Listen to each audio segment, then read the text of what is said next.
Hurmatli treyderlar, trade qilishdan oldin o'zingizga shu 5 ta savolni bering.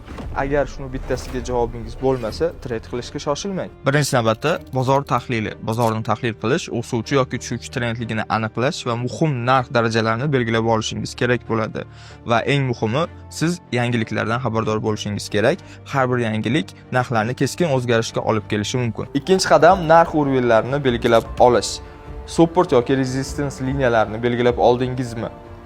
Savdoga kirayotgan nuqtangiz zonasi kuchlikmi yoki yo'qmi?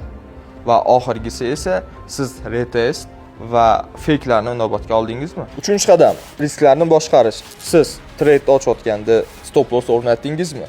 Agar o'rnatmagan bo'lsangiz, bozor bir soniyada sizni yo'q qilishi mumkin. Professional treyderlar har doim stop loss bilan ishlashadi. Sizchi? To'rtinchi qadam, aniq reja va plan. Qachon zelkaga kirishingiz va chiqishingizni aniqlab oldingizmi?